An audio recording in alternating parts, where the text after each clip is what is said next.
गुजरात का मुख्यमंत्री बनते ही भूपेंद्र भाई पटेल के सामने पहली बड़ी चुनौती आके खड़ी हो गई है। अभी 48 घंटे भी नहीं हुए शपथ ले हुए, और ये चुनौती है बाढ़ और बारिश की। गुजरात के कई इलाके इस वक्त बारिश और बाढ़ की बेहद चपेट में हैं। जामनगर, जूनागढ़, राजकोट के कई इलाके पानी में बुरी तरीके से डूबे नजर आ रहे हैं। तबाही की सबसे ज्यादा तस्वीरें जामनगर से आई हैं।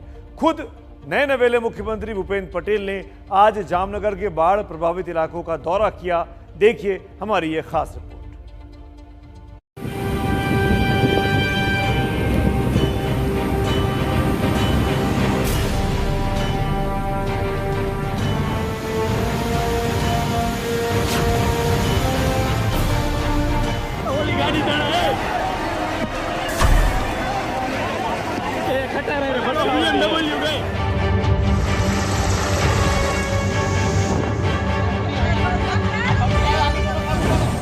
आसमान से मूसलाधार, जमीन पर हाहाकार,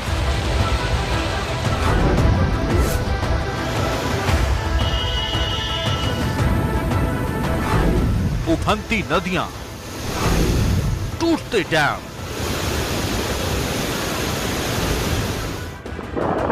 गुजरात में कुदरत का कोहराम।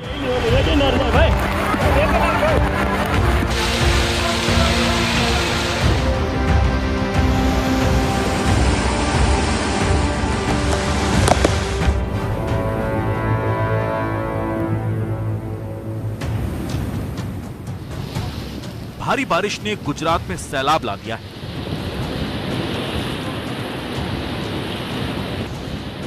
बाढ़ से हालात ऐसे हैं कि जिंदगी पर संकट छाया है। गुजरात के जामनगर, राजकोट, जूनागढ़ और पोरबंदर इलाके में हालात बेहद खराब हो चले हैं।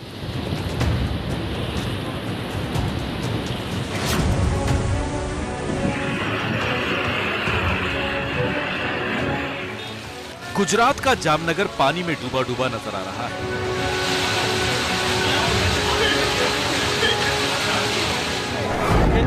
पानी के वेग में फंसी इस कार को देखिए। इसका ड्राइवर इसे यहां तक तो ले आया, लेकिन पानी में गाड़ी फंस गई। लोग इसे बचाने की भरसक कोशिश कर रहे हैं, लेकिन कामयाबी नहीं मिल रही।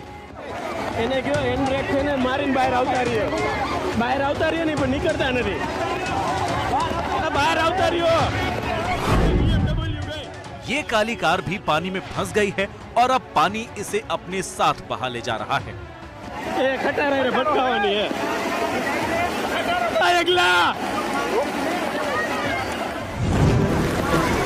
इसी इलाके में एक शख्स पानी में फंसा हुआ है, जिसे रस्सी के सहारे बड़ी मुश्किल से बचाया गया।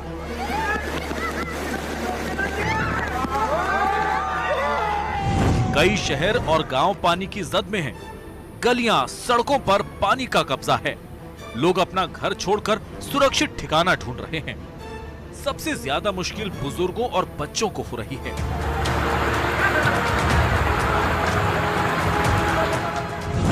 जामनगर के शहर और गांव पानी के कब्जे में हैं। इंसान तो इंसान, भगवान का घर भी पानी में डूबा है।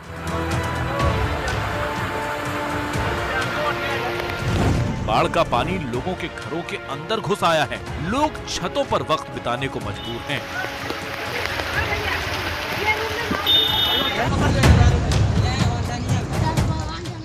जामनगर की ये तस्वीर देखिए। घरों की खिड़की से ऊपर पहुंचा पानी। घर की छत पर फंसे लोगों का रस्सी के सहारे रेस्क्यू किया जा रहा है। सुरक्षित जगहों पर ले जाने के लिए स्थानीय लोगों ने लकड़ी का पटरा लगाया है। एयरफोर्स के हेलीकॉप्टर के जरिए पानी में फंसे लोगों का रेस्क्यू करने की कोशिश की जा रही है। गुजरात में 20 टीमें हैं। 20 टीमें में से 18 टीम हम लोग डिप्लॉयड कर रखे हैं, और जहां जहां IMD का प्रेडिक्शंस मिला है उसके तहत हम लोग स्ट्रेटेजिकली राज्य सरकार से मिलके डिप्लॉयमेंट किए हैं। 2 टीमें हमारे रिजर्व में हैं, एक टीम गांधीनगर व एक टीम बड़ोदरा। भारी बारिश के चलते जामनगर शहर को पीने के पानी की आपूर्ति करने वाला रंजीत सागर बांध 2 फीट तक बह गया। गुजरात के मुख्यमंत्री पद की शपथ लेते ही भूपेंद्र पटेल के सामने बारिश और बाढ़ पहली चुनौती बनकर आई है। जामनगर में तबाही का जायजा लेने के लिए सीएम जामनगर पहुंचे।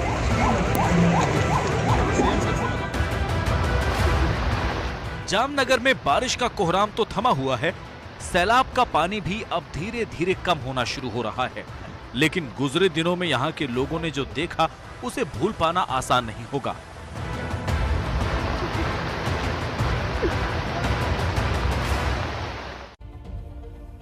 एशियन डेवलपमेंट बैंक का यह आकलन है कि भारत में बाढ़ सबसे विनाशकारी कुदरती आपदा है और दूसरी कुदरती आपदाओं की तुलना में भारत में बाढ़ का आना 50% ज्यादा माना जाता है।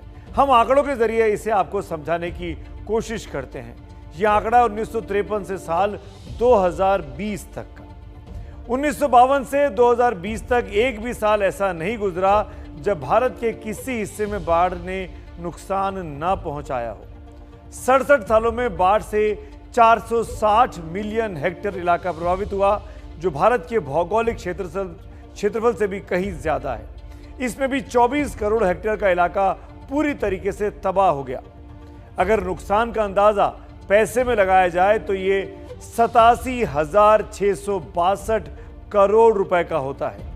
पिछले 67 सालों में 1,07,000 लोगों की जिंदगी इसी सैलाब की भेंट भी चढ़ गई। 77 करोड़ 14 लाख घर बाढ़ के चलते तबाह हुए हैं। ये भारत में मौजूदा घरों की तुलना में लगभग दोगुने हैं। 1953 से 2020 तक करीब 60 लाख जानवर बाढ़ के शिकार हुए। अगर 1953 से लेकर अब तक बाढ़ से प्रभावित कुल लोगों की बात की जाए तो ध्यान से देखिए, यह संख्या है 210 करोड़ लोगों के करीब। 67 सालों में बाढ़ से हुए कुल नुकसान 2,80,000 करोड़ रुपए का है। अब गुजरात को ही लीजिए। राजकोट, जूनागढ़ और जामनगर के इलाकों पर लगभग हर साल सैलाब का संकट आता है। लगातार बारिश ही सैलाब की वजह बनती है। इस बार भी राजकोट और जूनागढ़ में बादल इतना बरसे कि बांध टूट गए और सब कुछ जैसे जलमग्न हो गया।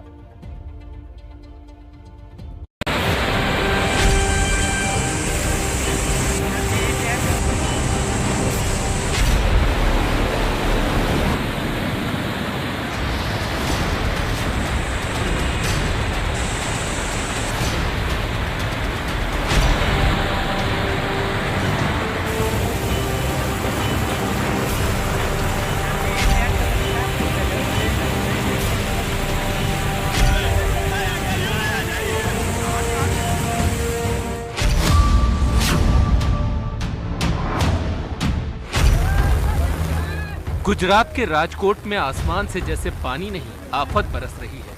राजकोट के लोधिका में तो जैसे पूरे साल का पानी एक दिन में बरस गया हो। यहाँ 21 इंच बारिश दर्ज की गई है।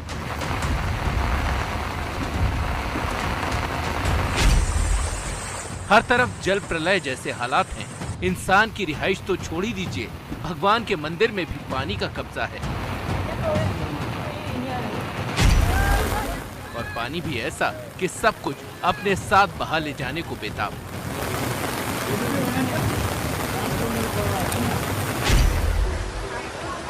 संकट की इस घड़ी में पुलिस के जवान ही लोगों के संकट मोचक बने हैं। इस तस्वीर को देखिए, सड़क में आए सैलाब को पार कर पुलिस की गाड़ी लोगों को बचाने के लिए आ रही है। जान जोखिम में डालकर पुलिस की टीम बाढ़ में फंसे लोगों को सुरक्षित निकालने में जुटी है। इस वीडियो में पुलिस वाले रस्सी के सहारे एक घर में फंसे शख्स को बाहर निकाल रहे हैं।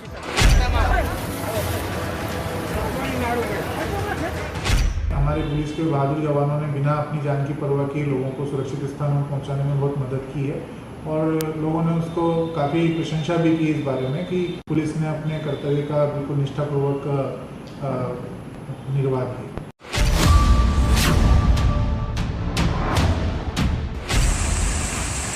जामनगर से सटे जूनागढ़ के हालात भी अब बेकाबू हो चले हैं।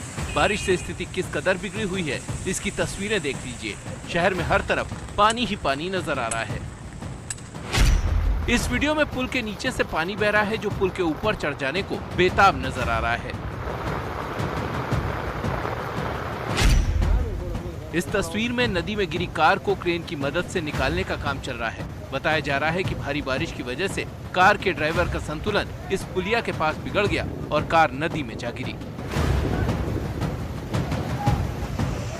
जूनागढ़ के वंथाली की ये तस्वीरें हैं। घर चारों तरफ से पानी से घिर गया तो ये लोग फंस गए। सोमवार से ही इन्हें निकालने की कोशिश चल रही है। भारी बारिश ने गुजरात का हाल बेहाल कर दिया है। गुजरात के ज्यादातर डैम ओवरफ्लो हैं। सौराष्ट्र दक्षिण गुजरात में डैम के गेट खोल दिए गए हैं। गिर के जंगल की नदियां उफान पर हैं। ओजाद, भादर, उबेन नदियों का पानी गांवों में घुस चुका है। हजारों एकड़ में लगी फसलों को नुकसान हुआ है। जूनागढ़, पोरबंदर और गिर सोमनाथ को जोड़ने वाले सभी नेशनल और स्टेट हाईवे पर पानी बह रहा है, जिस वजह से रास्ते बंद हो चुके हैं। राज्य में 15 स्टेट हाईवे सहित 150 से ज्यादा रास्तों पर आवाजाही बंद है। मौसम विभाग के सोमवार तक के आंकड़े बताते हैं कि सितंबर के 12 दिनों में 30% बारिश हुई है। कल 24 घंटों में 5 से 21 इंच तक बारिश हो चुकी है। लुधिका में 21 और कालावाड़ में 20 इंच बारिश दर्ज हुई है। सैलाब आता है और अपने साथ लाता है बर्बादी और तबाही। कुदरत का ये कहर तो थम जाएगा, लेकिन अपने पीछे तबाही के जो निशान छोड़ जाएगा वो लंबे वक्त तक लोगों को परेशान करते रहेंगे।